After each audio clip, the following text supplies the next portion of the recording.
primeira coisa é ditar o gabarito para você corrigir a sua prova, né? Vá acompanhando aí. Número 1 é América. Número 2 é Dinamarca. Número 3 é Dinamarca. Número 4 é Canadá. Número 5 é Dinamarca. Número 6 é Canadá. Número 7 é Dinamarca. Número 8 é Canadá. Número 9 é Dinamarca. Número 10 é América. Número 11 é Equador. Número 12 é Dinamarca. Número 13 é América. Número 14 é Canadá. Número 15 é Canadá. Número 16 é Brasil. Número 17 é Canadá. Número 18 é Equador. Número 19 é Dinamarca. Número 20 é Equador. A 21 é Brasil. A 22 é Equador.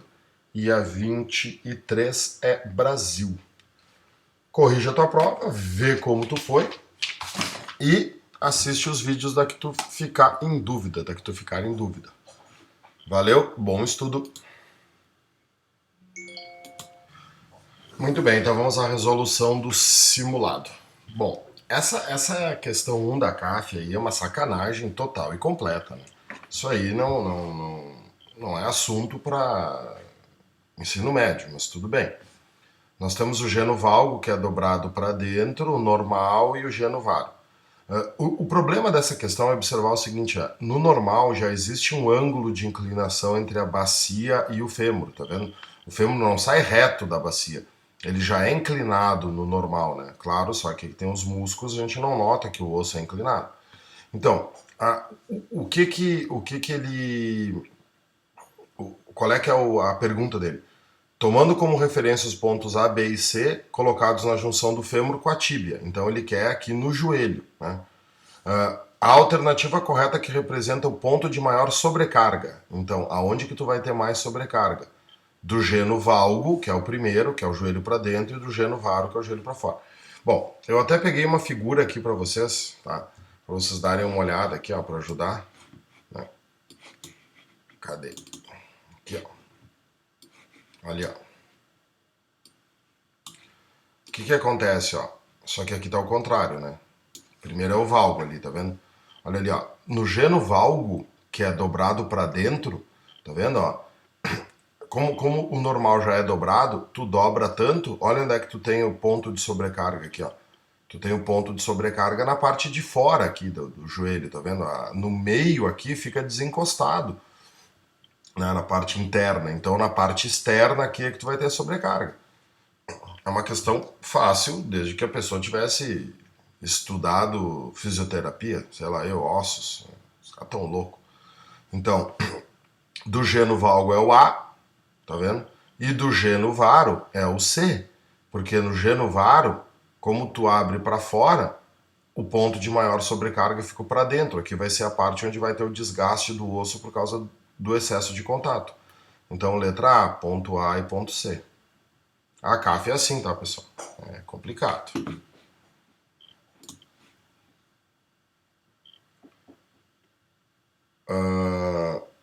Deixa eu apagar. A 2. Bom, essa aqui é bacana, né? É um experimento de física, o carrinho tem 1 kg, ele desce a montanha russa, passa pelos pontos, né, A, B, C, D, as suas velocidades, as alturas são 5, 4, 3 e 2. E aí na figura tu tá vendo que a velocidade é sempre a mesma. Em qualquer ponto aqui ele tem a mesma velocidade. Então, a energia mecânica do carrinho não se conserva ao longo do trajeto de A até D. E o trabalho das forças dissipativas de A até B vale menos 10 joules. Bom, é claro que a energia mecânica não se conserva, né? Porque o A tem mais altura e o B tem menos altura e a velocidade é a mesma, né? Se fosse uma conservação de energia mecânica, o ponto B teria que ter mais velocidade, porque ele tem menos altura. Como que a gente calcula o trabalho das forças dissipativas? O trabalho das forças dissipativas a gente calcula pela perda de energia mecânica. Quem que é a energia mecânica no ponto A? A energia mecânica no ponto A é a potencial mais a cinética. Porque o que ele tem? Ele tem altura e velocidade. Né? Então, a energia mecânica do ponto A é a massa, que é 1 kg, vezes né, mgh, a gravidade, que é 10. Qual é a altura do ponto A? 5. Mais a massa, que é 1, a velocidade do ponto A é 12. Então, temos 12 ao quadrado, dividido por 2, mv ao quadrado sobre 2. Né? Então, a energia mecânica do ponto A é 50, mais 12 ao quadrado, 144. 144 dividido por 2, 72. Então, nós temos uma energia mecânica de 122 joules no ponto A. Certo? Quanto vai valer a energia mecânica no ponto B? No ponto B também eu vou ter a potencial mais a cinética. Eu tenho um pouco de altura e um pouco de velocidade. Né? A potencial do ponto B, a massa é 1, só que a velocidade do ponto, a altura do ponto B é 4. Né? A cinética vai continuar sendo a mesma, né? Porque a velocidade é 12. A cinética continua sendo 72. Então, a energia mecânica do ponto B vale 40 mais 72, 112 joules. Teve perda de energia? Sim, teve perda. Quanto que tu perdeu? 10 joules. Então, as forças dissipativas de A até B fizeram um trabalho de menos 10 joules. Perfeito, porque teve perda de energia. Tinha que ser negativo. Tá, sabendo que a 1 tá certa, então não pode ser a A, não pode ser a B, e aí sobrou C e D, né? A energia potencial do carrinho não é a mesma nos pontos A, B, C e D. Sim, porque a energia potencial depende da altura e cada um desses pontos tem uma altura diferente, então não é a mesma. Porém, sua quantidade de movimento é a mesma nesses pontos. Bom, aqui que entra um negócio legal. O que é quantidade de movimento? Quantidade de movimento é massa vezes velocidade. Aí, claro, eles têm a mesma velocidade, então eles têm a mesma quantidade de movimento. Não, né? Porque a quantidade de movimento é uma grandeza vetorial. Se aqui dissesse, porém, o módulo da sua quantidade de movimento é o mesmo, ok. Aqui a quantidade de movimento é diagonal para baixo, para a direita. Aqui a quantidade de movimento é horizontal para a esquerda. Né? O módulo é o mesmo, mas a direção e o sentido serão diferentes. Aquilo que eu sempre comento em aula, a grandeza é vetorial. Então a 2 está errada. Sabendo que a 2 está errada, no dia da prova, Dinamarca. 1, 4 e 5. A 3. A energia mecânica do carrinho no ponto B vale 92 joules. Não, no ponto B a gente já viu que vale 112. Então está errada a 3. A 4. Quando o carrinho estiver sobre o ponto B, a superfície da mini montanha-russa aplica sobre ele uma força normal de 62 newtons. Não precisaria calcular isso aqui, mas vamos calcular, já que a gente está estudando, né? O que a gente sabe? Que quando ele está aqui, né, de cabeça para baixo, o peso é para baixo e a normal também é para baixo. As duas forças se ajudam. Então, na parte de ali, a resultante é a soma das duas, e a resultante é centrípeta. Então, a centrípeta é o peso mais a normal. O que é a centrípeta? Massa vezes velocidade ao quadrado sobre o raio. Quanto vale a massa? 1. Quanto vale a velocidade? 12 ao quadrado. E o raio, né? Se a altura do ponto B é 4 metros, tá vendo? Se a altura do ponto B é 4 metros, o raio vale 2. Aí, por coincidência, fica a mesma coisa que a energia cinética, né? Mas é uma coincidência. O peso do carrinho, se a massa é 1 kg, o peso do carrinho é 10. E a normal é o que nós estamos querendo descobrir. Então, a gente já viu que isso aqui dá 72, né? 12 ao quadrado dividido por 2, então 72 igual a 10 mais a normal. A força normal vale 62 newtons. 72 menos 10. Então, a 4 está correta. E a 5 diz, no ponto B, a força-peso e a força de reação da superfície da mini montanha-russa sobre o carrinho possuem a mesma direção e mesmo sentido. Bom, foi isso que a gente usou para, né, resolver. O que é a reação da superfície? A reação da superfície é a normal. Então tá tudo certo, né? A1, A4 e A5, letra E. Beleza? A 13 é da PUC desse ano, 13 a 4. O que nós temos ali? No oceano, a pressão hidrostática aumenta aproximadamente 1 atmosfera a cada 10 metros de profundidade. Aquilo que tu tem que saber de cor, mas ele está te dando aqui. Um submarino encontra-se a 200 metros de profundidade e a pressão do ar no seu interior é 1 atmosfera. Nesse contexto, pode-se concluir que a diferença de pressão entre o interior e o exterior é aproximadamente... Então, tu tem um submarino, dentro do submarino tu tem 1 atm. Fora do submarino ele está a 200 metros de profundidade. Se ele está a 200 metros de profundidade, o que a gente vai ter? Né? Cada 10 metros 1 atm. 200 metros são 20 atm. Só que a gente não pode se esquecer que antes do submarino entrar, ele já estava sofrendo 1 atm. Então, o que acontece aqui? Fora do submarino, a pressão total é a pressão hidrostática dos 200 metros de profundidade, mais a pressão atmosférica que já existia. Então, a pressão que o submarino está sofrendo fora é de 20 atmosferas da hidrostática, mais 1 atmosfera da pressão de fora. Então, aqui fora, nós temos 21 atm. A diferença de pressão, é claro, é a própria pressão hidrostática, né? Porque a atmosfera de dentro e a atmosfera de fora se anulam. Então essa diferença de pressão é de 20 atmosferas. 21 fora, 1 dentro. Uma caixa com 1 litro de leite tem aproximadamente 1 kg de massa. Considerando G igual a 10, se ela for levantada verticalmente com velocidade constante de 10 centímetros em 1 segundo, a potência desenvolvida será aproximadamente. Bom, a resolução importante aqui para ficar fácil, né, a palavra a ser sublinhada é velocidade constante. Quando a velocidade é constante, a força resultante vale 0. Tu tem uma caixa de leite. Quem é que puxa a caixa para baixo? O peso. E tu vai estar exercendo uma força para levar a caixa para cima. Se tu está elevando ela com velocidade constante, a força que tu exerce é igual ao peso. Então eu já sei que a força que eu estou fazendo, se ela tem 1 kg de massa, ela tem um peso de 10 newtons. Aí eu quero calcular a potência. Potência pode ser força vezes velocidade, né? Não vamos nos esquecer dessa forma. Eu poderia fazer aqui trabalho, né, trabalho sobre tempo para potência e calcular o trabalho da força-peso. Mas aqui já está mais fácil, ó, porque a força vale 10.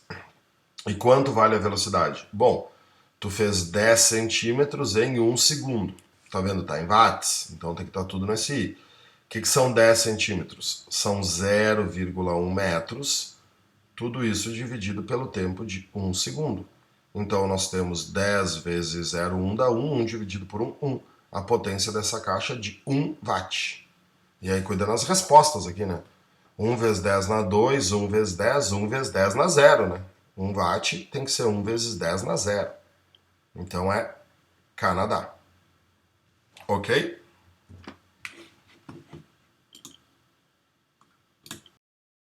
Muito bem, a questão 5 da PUC é aquela clássica que a PUC gosta, né? Sobre roldanas móveis.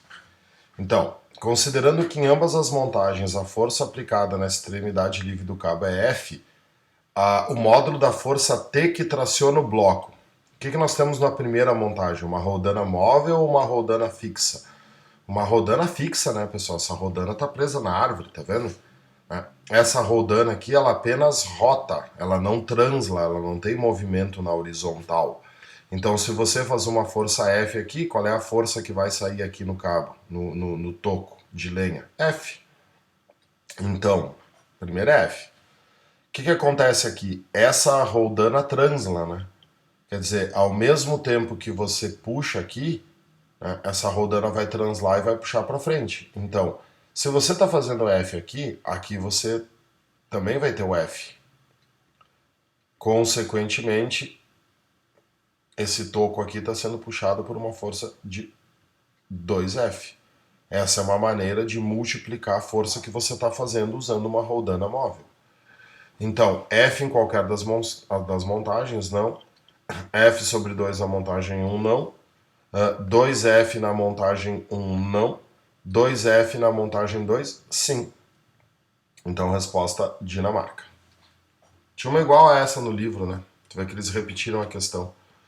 Mais de 10 anos depois. Questão 6 é da Ukpel.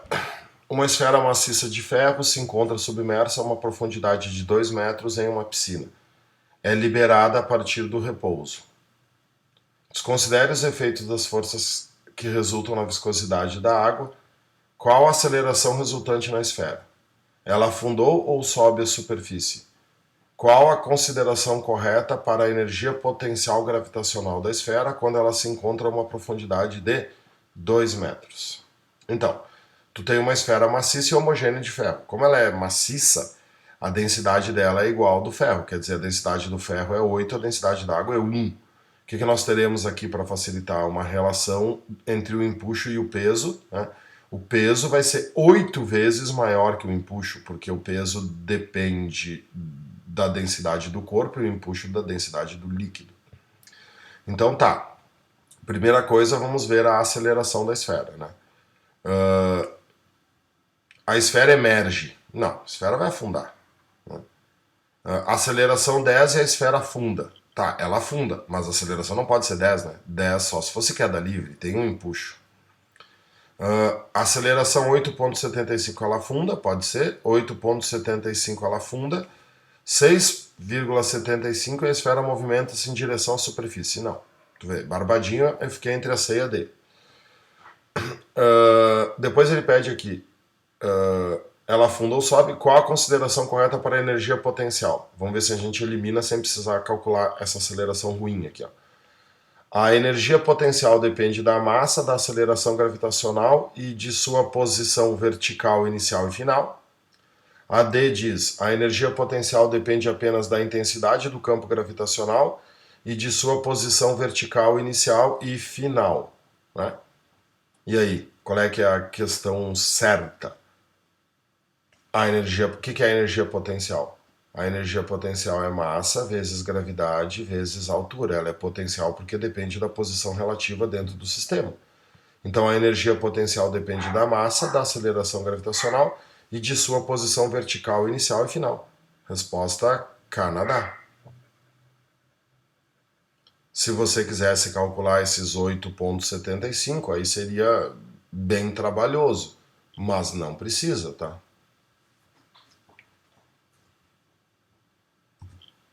A 7 diz, assinale a opção que se encontra fisicamente correta em relação ao astronauta dentro de um ônibus espacial.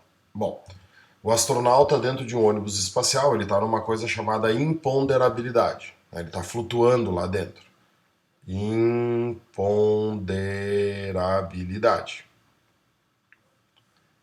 A imponderabilidade ocorre quando a aceleração do corpo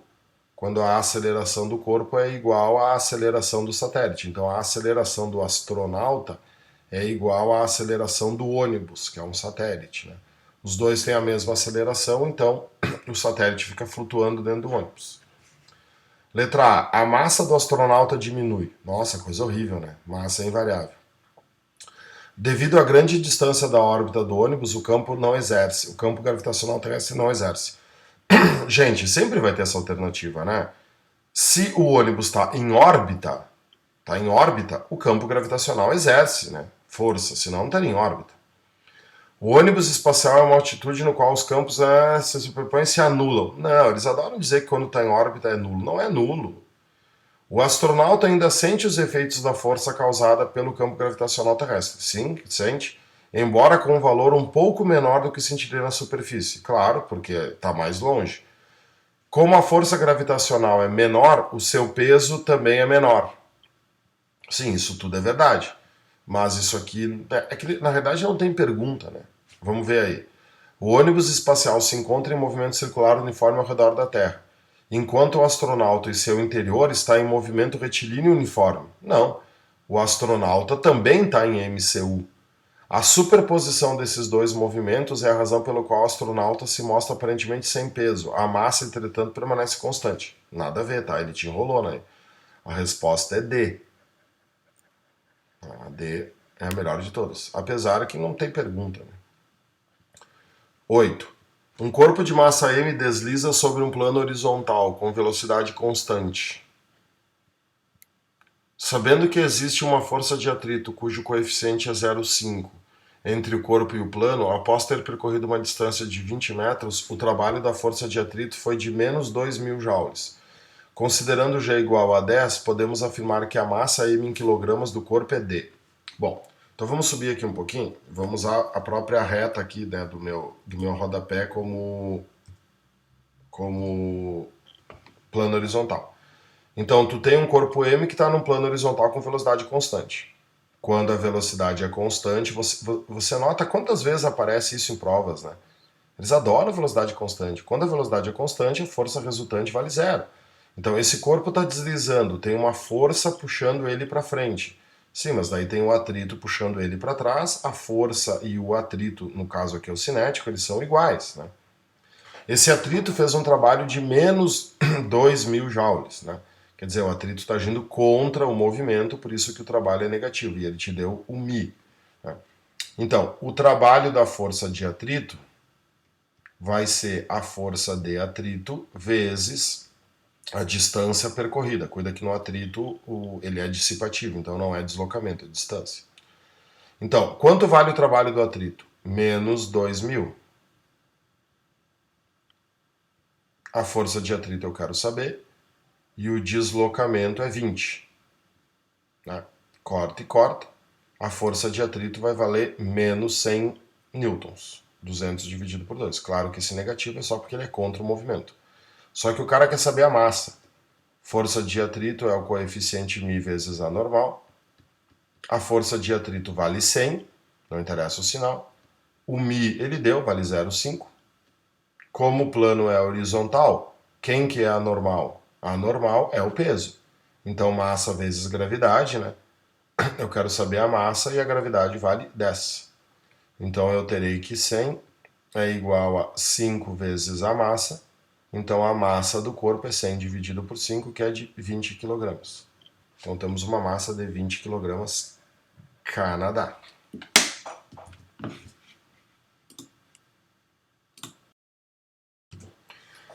Bom, a 9 é da UFSM. A produção de alimentos é influenciada pelas estações do ano, tá? Mudança relativa, Tá, inclinação do eixo da Terra em relação ao Sol, inclinação da Terra. Para que a Terra orbite em torno do Sol, é necessário que, número 1, exista uma força de atração entre o Sol e a Terra. Claro que sim, né? Essa força de atração será a força centrípeta. Número 2, a velocidade da Terra em relação ao Sol seja perpendicular ao segmento de reta que os une. Sim, não deixa, né, o português te enrolar.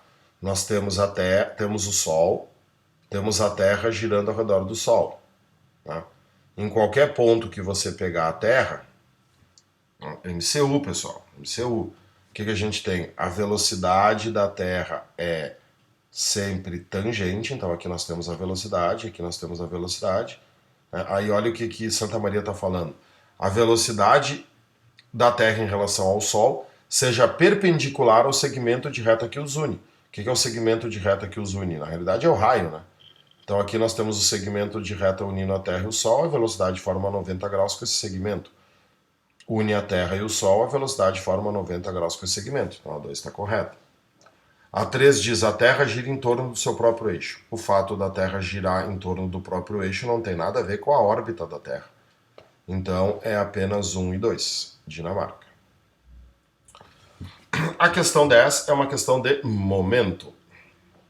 Né? Bom, tu vai ler tudo isso aqui, né? Que não interessa para nada. O que interessa está aqui, ó. Sabendo que o prato é preso a uma distância de 5 centímetros do eixo, tá vendo aqui, né? O eixo tá aqui, ó, e o prato tá a 5 centímetros do eixo. Existe uma distância entre o prato e o eixo. E que o braço maior mede 60 centímetros, Qual deve ser em quilos a massa da peça móvel para que seja possível pesar até 6 quilos de alimento? Então, essa balança aqui pesa no máximo 6 quilos. Então, tu vai colocar aqui um monte de alimento, aqui, umas maçãs, umas laranjas, umas coisas que tenham 6 quilos, né? Então, aqui eu terei um peso de 60 newtons, puxando para baixo. Esse peso de 60 newtons tem uma distância aqui do eixo bem pequenininha, né? Essa distância aqui vale 5 centímetros, né? Essa peça móvel, né? Como é que funciona essas balanças? Conforme tu vai botando o peso aqui, a peça móvel vai sendo deslocada aqui até que a balança fique sempre na horizontal. Então, se o máximo que essa balança pode pesar é 60 newtons, aonde que a peça móvel vai estar? A peça móvel vai estar aqui na ponta. Né? Tu vai ter que ter arrastado ela aqui na ponta. Então, aqui eu vou ter um peso, né? Que é o que ele quer saber. Na realidade, ele quer saber a massa da peça móvel. E eu sei que essa distância aqui é de 60 centímetros. Então, tu vê, é uma questão enrolada, mas é uma questão de momento simples. O que acontece? Esse momento tem que ser igual a esse momento, não precisa nem mudar as unidades, ó. 60, né? O momento do peso vai ter que ser igual ao momento da peça móvel. Então, o peso vale 60, a distância que ele está do eixo é 5. A peça móvel eu quero descobrir o peso, e a distância que ela está do eixo é 60. Tu vê, os caras até botaram uns números para facilitar, né? Corta e corta, tá vendo? O peso da peça móvel é 5 newtons. Um peso de 5 newtons equivale a uma massa de meio quilo, 0,5 quilos. Então essa peça móvel tem que ter meio quilo. América. Beleza? Número 11, também é da UFSM. A tabela reproduz as informações da farinha de trigo. Considerando o valor energético informado no rótulo, essa quantidade de energia corresponde ao trabalho realizado para arrastar um corpo contra uma força de atrito de 50 newtons com velocidade constante, de novo velocidade constante, né, gente? Por uma distância de aproximadamente. Então tá, eu estou arrastando um corpo com uma velocidade constante, a força que eu vou fazer vai ser exatamente igual à força de atrito. Como a força de atrito vale 50 newtons, então essa força aqui também tem que valer 50 newtons, porque a velocidade é constante. O valor energético informado no rótulo. Qual é o valor energético informado no rótulo? 170 quilocalorias ou 714 quilojoules. Né? Então, o trabalho vai ser a força vezes o deslocamento. O trabalho vai ser 714 quilojoules. Então, são 714 mil joules, né, pessoal? Porque é quilo. A força vale 50. E a distância eu quero descobrir. Corto o zero, corto o zero. Qual é a distância que eu tenho? 71.400 dividido por 5, né? Se fosse 70 dividido por 5, daria 14, certo? Como é 71 mil, é um pouquinho mais que 14, né? Então olha aqui, né? 3 está fora, 3 está fora. Só que tem que cuidar o seguinte, né? 71.400, o que eu vou ter aqui? Eu vou ter 14 mil, né? Então seriam, pelas respostas aqui, como temos sempre 0,3, seriam 14.300 metros. 14.300 metros equivale a 14,3 quilômetros. Né? A última dessa página é a 12. A 12 diz o seguinte: o inverno trouxe excesso de chuva para a região sul, provocando um aumento no volume de água dos rios. Com relação à força exercida pela água sobre os corpos nela imersos, denominada empuxo, é correto afirmar que o empuxo é sempre igual ao peso do corpo. Nada a ver, né, cara? Pode ser igual, pode ser diferente. Seu valor depende da densidade do corpo. Não. O que é empuxo? Empuxo é a densidade do líquido vezes o volume imerso vezes a gravidade. que é o empuxo? O empuxo é o peso do volume de líquido deslocado. Então, seu valor depende da densidade do corpo. Não. Seu valor depende da quantidade total de água no rio. Nossa, essa aqui os caras inventaram bacana. Tem seu módulo igual ao peso do volume de água deslocada. Opa, perfeito. O valor do empuxo é igual, né, em módulo ao peso do volume de água deslocada. É sempre menor que o peso, nada a ver. Então, 12, Dinamarca. Posso falar agora, pai? Bom, na 13 temos o Enem. O que acontece aqui, né, na experiência do Galileu Galilei, quando a esfera de metal é abandonada para descer o plano inclinado de um determinado nível, ela sempre atinge no plano ascendente no máximo nível igual àquele que foi abandonado. Claro, né? Se tu abandonar a pedra aqui, a esfera aqui, ela só tem energia potencial, ela não tem cinética. Então, quando ela desce, toda a potencial vira cinética. E aí, no momento que ela sobe, aquela cinética vai se tornar de novo a potencial. Como a potencial só depende da altura, não depende da inclinação, não depende da distância percorrida, ela vai atingir sempre o mesmo nível aqui, desprezando o atrito, né? Na vida real, ela nunca atinge o mesmo nível porque o atrito rouba energia. Vamos ver a pergunta. Se o ângulo de inclinação do plano de subida for reduzido a zero, cara, se esse ângulo de inclinação aqui for reduzido a zero, o que nós teremos aqui? Nós teremos aqui um plano horizontal, quer dizer, não vai ter plano de subida. Então, o que acontece? A esfera vai descer aqui, quando ela chegar aqui, não vai ter, né, nenhuma força atuando na esfera para aumentar ou diminuir sua velocidade. Então, a esfera entrará em velocidade constante, a esfera vai entrar em MRU. Então, manterá sua velocidade constante, pois o impulso resultante sobre ela será nulo. Perfeito, letra A. O que é impulso? Força vezes tempo, não vai ter força atuando na esfera, na verdade só vai ter o peso anormal, que se é nulo, então o impulso vai ser nulo. Beleza? Cuidado, né, B? Manterá sua velocidade constante, pois o impulso da descida continuará a empurrá-lo. Se o impulso da descida continuará a empurrá-la, a velocidade não seria constante, a velocidade iria aumentar, né? Seria um MRUV. Essa questão do Enem, tu vê, ó, serve bem para ver aquilo que eu te digo sempre em aula. Força não produz aceleração, força não produz velocidade, força produz aceleração. Cuidado. A 14 é uma questão de colisões, é o pêndulo de Newton. Era uma questão bem simples até, claro, para quem sabia, né? Numa colisão elástica, a quantidade inicial de movimento tem que ser igual à quantidade final. Se tu tem 3 bolinhas chegando, né, para a quantidade de movimento se manter, tu tem que ter 3 bolinhas saindo. Então, letra C, né? Se chega a 3, depois da colisão, saem 3. Senão, tu não teria conservado a quantidade de movimento. Essa talvez fosse a mais fácil do Enem. Questão 15 do Enem também.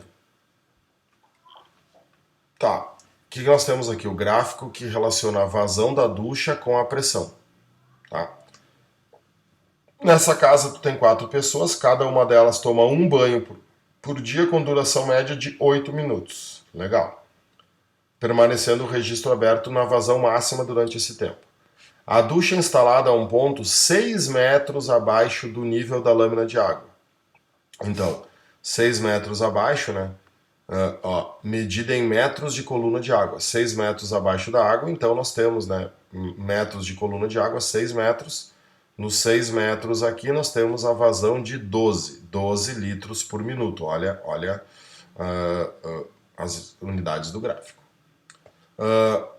Ao final de 30 dias, esses banhos consumirão um volume de água em litros igual a...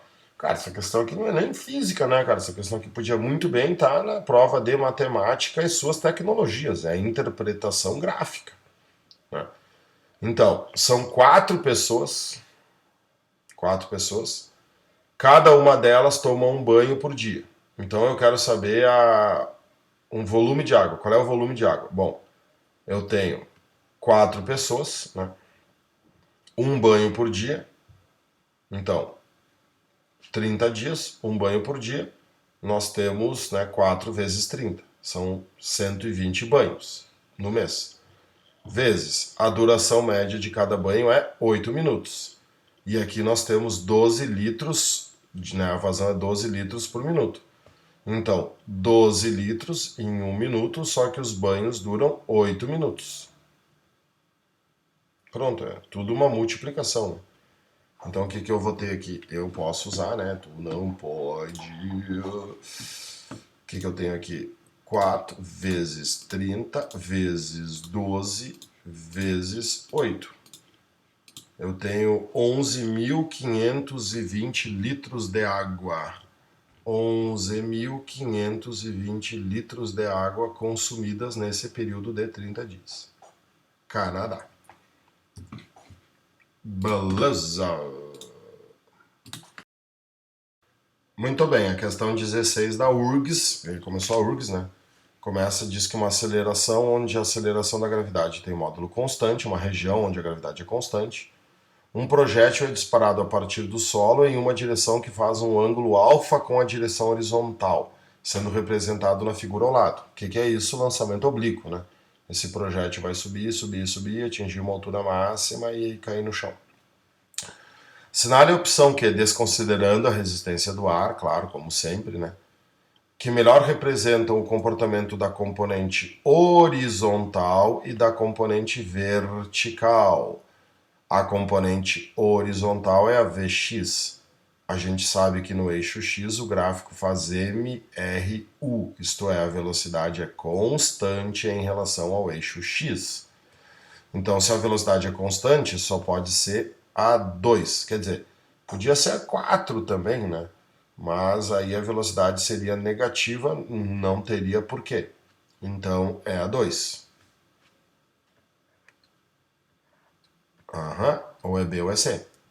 E a componente vertical? A componente vertical é movimento de queda livre. Na subida a velocidade diminui, na descida a velocidade aumenta. Como é que é o gráfico VT da queda livre? O gráfico VT da queda livre é o número 5, né? Isso é a subida e isso é a descida. Aqui a velocidade vale zero, inverte o sentido. Então 2 e 5. Tu vê, as opções seriam 2 e 3, né? E aí no 3 o gráfico VT seria uma parábola, mas aí para ser uma parábola a aceleração não poderia ser constante. Bacana essa também. A 17, gravitação universal, para ver como a URGS gosta, né? Então, a elipse representa a órbita de um planeta em torno da estrela S. Os pontos ao longo da elipse representam as posições do planeta, separadas por intervalos de tempos iguais. Então isso é muito importante, né? Cada ponto desses representa o mesmo intervalo de tempo. Tá vendo? Ó, do A até o B, o que acontece, né? O arco de elipse é bem grande porque a velocidade aumenta. O que a URGS fez aqui? Segunda lei de Kepler, total e completa. Na figura em que as dimensões dos astros e os tamanhos da órbita não estão em escala, o segmento de reta SH representa o raio focal do ponto H e de comprimento ρ. O tamanho disso aqui é ρ. Beleza. Número 1. As áreas S1 e S2 varrida pelo raio são iguais. Essa área S1 e essa área S2 são iguais. Sim, já que o tempo para ir de A até B e o tempo para ir de J até I são iguais. Varre áreas iguais em tempos iguais. A 1 é perfeita. Então, apenas a 1 pode ser, apenas 1 e 2, apenas 1 e 3, né? Essa está fora. Só cortei a D até agora. O período da órbita é proporcional a ρ elevado ao cubo. Bom, o que é o ρ, né? O segmento de reta SH representa o raio focal do ponto H. Né? O raio focal do ponto H, de comprimento ρ. O período da órbita é proporcional a ρ ao cubo. Bom, pela lei de Kepler, a gente sabe que a constante é igual a período ao quadrado dividido por raio ao cubo. Se você isola o período, fica que o período ao quadrado é igual a constante vezes o raio ao cubo. Então, o período ele é proporcional, né, porque aqui vai para a raiz quadrada do raio ao cubo. Só que esse raio aqui não pode ser um raio qualquer, tem que ser o raio médio da órbita. Então não poderia ser proporcional a esse ponto aqui. E até porque está dizendo que o período é proporcional a raio, a distância ao cubo. Não. Teria que ser proporcional à raiz quadrada disso ao cubo. Então a 2 está fora. Sabendo que a 2 está fora, né? Pode ser apenas apenas 1 e 2 não pode. Pode ser apenas 1 e 3, 1, 2 e 3 não pode. Muito bem. As velocidades tangenciais do planeta nos pontos A e H, VA e VH, são tais que VA maior que VH. Sim, né? Por causa do PLL e do afélio, né? A velocidade no PLL é sempre maior que no afélio. Então a 3 está correta. Então temos apenas 1 e 3. Ok? A 18 diz que um bloco de massa 1 kg move-se retilinamente com velocidade de módulo constante igual a 3, sobre uma superfície horizontal sem atrito. A partir de um dado instante, o bloco recebe o impulso de uma força externa aplicada na mesma direção e sentido do seu movimento. A intensidade dessa força em função do tempo é dada pelo gráfico abaixo. A partir desse gráfico, pode-se afirmar que o módulo da velocidade do bloco após o impulso é em metros por segundo dele. Bom, qual é o cuidado que a gente tem que ter aqui? A gente tem uma força, né, um gráfico de uma força em função de um tempo. Essa força ela é constante e depois vira variável. Não tenta usar MRV aqui, o MRV só vai existir daqui até aqui, a partir daqui não é MRV. Cara, quando tem o gráfico, usa o gráfico, meu. Um gráfico de força por tempo, a área da figura é o impulso. Então vamos fazer de azul aqui. O que nós temos aqui? Olha as unidades, está em Newton, está em segundos, beleza. Temos um retângulo de base 1 e altura 4. Então aqui nós temos uma área que vale 4. Aqui nós temos um triângulo de base 1 e altura 4, né? Então aqui nós temos uma área que vale 2, né? Então, isso é o impulso que a bolinha ganhou. Impulso é a variação na quantidade de movimento. Então, o impulso é a massa vezes a velocidade final menos a massa vezes a velocidade inicial. O impulso é 6. 6. A massa é 1. A velocidade final eu quero saber. A massa é 1. E qual era a velocidade inicial? A velocidade inicial é 3. Né? Essa questão é fácil, tá? Porque a força externa, ó, é aplicada na mesma direção e sentido do movimento, tá? Se não fosse assim, o impulso seria negativo, tá? Porque daí a velocidade iria diminuir. Então o que acontece aqui? A velocidade final do corpo, né, o 3 vai passar somando, 6 mais 3, 9. A velocidade final do corpo é 9 metros por segundo, Equador. E a 19. Essa questão 19 aqui da URGS é bem bacana, tá? Tu faz uma força, né, e aí o bloco 1 e o bloco 2 estão arranjados opostos nas duas situações, tá? O que vai acontecer aqui? Monta o sistema, tá? Faz o sistema. O que tu tem aqui? A força que o 1 exerce no 2, e aqui tu tem a força que o 2 exerce no 1. Não tem atrito, beleza. Então, a equação do 1 fica F menos F2,1 igual a massa do 1 vezes a aceleração. O negócio é não ter pressa, tá? A equação do 2 vai ficar o F12 igual a massa do 2 vezes a aceleração. E aí o que acontece? Corta as forças, F igual a soma das massas. Né? M1 mais M2 vezes a aceleração. O que vai acontecer aqui? Vou trocar a cor. A equação vai ficar a mesma, né? Porque aqui tu vai ter o F21, que vai mudar isso, e aqui tu vai ter o F12. Né? E aí o que vai acontecer aqui? Vai ficar F menos F12 igual a massa do 2 vezes a aceleração. E aqui nós temos que a força 2,1 é a massa do 1 vezes a aceleração. Tá vendo que o que mudou foi que aqui é a massa do 2 e aqui é a massa do 1. Né? Corta. A equação que vai ficar a mesma que eu falei é a equação final, né? Afinal de contas, tu tem a mesma força carregando as mesmas massas. O que acontece aqui? Eu preciso achar essas forças, a F12 e a F21, em função da força F, tá vendo? As respostas estão em função de F. O que é igual nos dois casos? A aceleração. Né? F igual, vou fazer aqui. Ó. A massa 1 é a massa 1, né? Não muda. E a massa 2 é o triplo da massa 1, tá vendo aqui? Ó? Então fica a massa 1 mais o triplo da massa 1 vezes a aceleração. Então, a aceleração desse sistema vai ser a força dividido por 4 vezes a massa 1. Essa aceleração vai ser sempre a mesma. Então, para mim achar a força 1, 2, que é a primeira força que eu quero saber, eu tenho que fazer a massa 2 vezes a aceleração. A massa 2 é 3 vezes a massa 1. Então eu tenho 3 vezes a massa 1 vezes a aceleração, que vale força sobre 4 vezes a massa 1. Porque daí desse jeito eu acho a força em função, né, a força 1, 2 em função da força F. Corto e corto, ó. A força 1, 2 é 3 quartos da força F. Então eu já sei que a primeira resposta é 3 quartos de F. Deu, já fiz, né? É Dinamarca. Se eu quiser confirmar agora aqui, né? Pega essa equação aqui. O F21. Quando é que vale a massa 1? É a massa 1. E a aceleração é F dividido por 4 vezes a massa 1. Corta e corta. A força 2,1 vale F sobre 4. Por isso que dá Dinamarca. Beleza? Vamos para a próxima. A 20.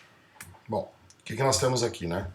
Tu tem dois pêndulos x e y de massa iguais a 100 gramas cada um. Elas estão no campo gravitacional terrestre. O pêndulo y encontra-se em repouso quando o pêndulo x é liberado de uma altura de 0,2. Tu vê uma altura bem baixinha aqui, 20 centímetros. Após a colisão, x e y passam a mover-se juntos. Ó, se eles ficam juntos, é uma colisão elástica. É uma colisão inelástica, né? Eles ficam juntos, desculpe. Se v é a velocidade do pêndulo x no instante da colisão, o módulo da velocidade do pêndulo de massa 200 imediatamente após a colisão é... Cara, essa questão a URGS facilitou. Eles podiam ter feito a gente calcular a velocidade com que o x chegaria no y através, né, da energia potencial transformando-se em energia cinética. Mas nem isso ele quis. Ó. Ele já disse que quando o x bate no y, a velocidade dele é v. Como é uma colisão inelástica, a quantidade de movimento inicial do sistema é igual à quantidade de movimento final do sistema. Quem é que tem movimento no início do sistema? Só o x. Então a massa do x vezes a velocidade do x é igual. Na colisão inelástica eles ficam juntos, então é a massa do x mais a massa do y vezes a velocidade com que eles ficam juntos. A massa do x é 100 gramas. Né? Cada pêndulo tem 100. A velocidade no momento da colisão é v. As duas massas juntas formam um pêndulo de 200 vezes o v', que é o que eu quero saber, né? Bota aqui alguma coisa para diferenciar essas velocidades. Corta, corta, corta e corta. A velocidade dos dois depois da colisão é v sobre 2. Talvez fosse uma das mais fáceis da prova. A 21. Qual foi o trabalho realizado pelo campo gravitacional sobre o pêndulo X desde que foi liberado até o instante da colisão? Gente, quando o pêndulo X é liberado, ele desce por causa de quem? Por causa do peso. É o trabalho da força-peso. O trabalho da força-peso é peso vezes variação de altura. Não interessa a distância percorrida, interessa só a variação de altura. O peso é uma força conservativa. Peso é massa vezes gravidade, vou fazer aqui separado. A resposta está em joules, então tem que ser em newtons.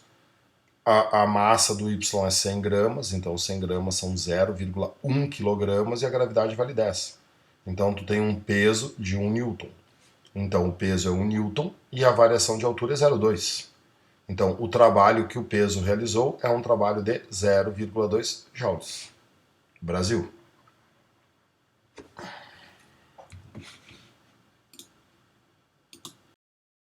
Bom, a 22 aqui, né, um sistema tem um bloco de massa m que comprime uma mola de constante K. Considerando a mola como sem massa e o coeficiente de atrito cinético entre o bloco e a superfície igual a μ cinético, qual deve ser a compressão x da mola para que o bloco deslize sem rolar sobre a superfície horizontal e pare no ponto distante 4x da posição de equilíbrio? Bom, o que a gente tem que pensar aqui, né? Quando a mola está aqui encolhida, a energia mecânica desse sistema é a energia potencial elástica que está acumulada na mola. A mola dispara o bloco e quando o bloco chega aqui, a energia mecânica dele vale 0. O bloco parou. Claro, né? Isso aqui é um sistema dissipativo. Tem atrito, né, pessoal? O atrito é um ladrãozinho de energia, o atrito rouba a energia. Ele quer saber qual deve ser a compressão da mola para que, né, o bloquinho deslize e pare aqui nesse ponto. Bom, o que acontece? Né, e aí tu, né, tem aqui várias alternativas. O que tem que se dar conta aqui? Que durante todo esse processo aqui, a energia potencial elástica que o corpo tem vai se dissipando pelo atrito. O atrito vai realizar trabalho. Então, o trabalho da força de atrito é igual à energia potencial elástica. Claro, tudo isso em módulo, né? O atrito vai roubar toda a energia potencial elástica que o corpo tem no início. O que é o trabalho do atrito?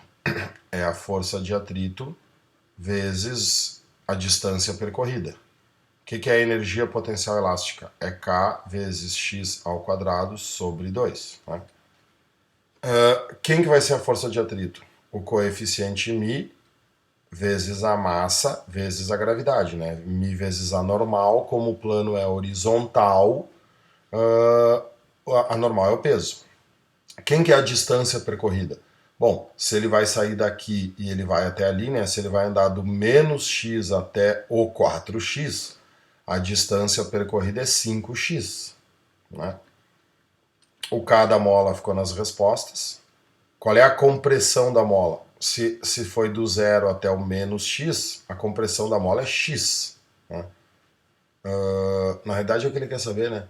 Qual deve ser a compressão x da mola? Então, esse x aqui é o que eu quero saber.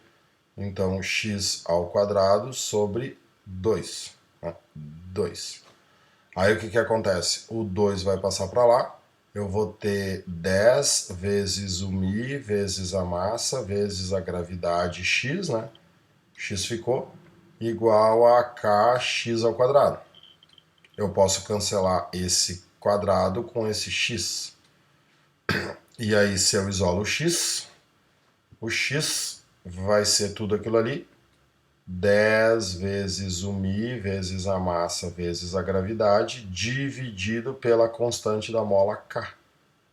Então é 10 μ mgk. Equador.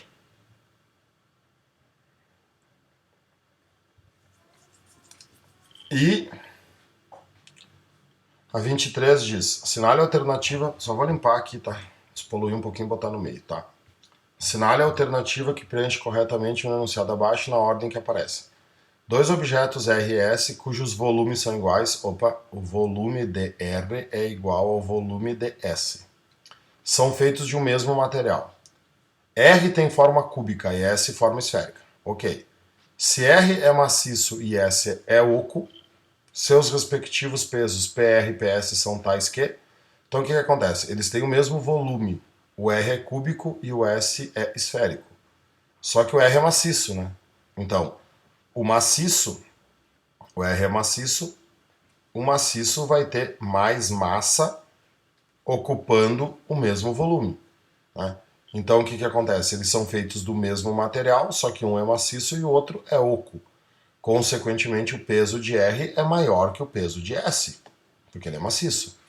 Então são tais que PR, o peso de R, que é maciço, é maior que o peso de S, que é oco. Então, eliminei duas. Quando mantidos totalmente submersos em água, a força de empuxo exercida sobre R é... Muito bem. Como é que se resolve empuxo? Usando a fórmula. Empuxo é a massa específica do líquido vezes o volume imerso vezes a gravidade. O μ do líquido é o mesmo. A gravidade é a mesma. Se os dois corpos têm o mesmo volume, os dois corpos têm o mesmo volume imerso. Então os empuxos são iguais. O empuxo de R é igual ao empuxo de S. Até porque o empuxo não se interessa se o corpo é maciço ou se o corpo é oco. Empuxo é peso do volume de líquido deslocado. Os dois vão deslocar a mesma quantidade de líquido. Então, a força de empuxo ER sobre R é igual à força de empuxo de S sobre S. Então, Brasil igual a. Beleza? Valeu. Bom estudo. Te puxem, Dio velho.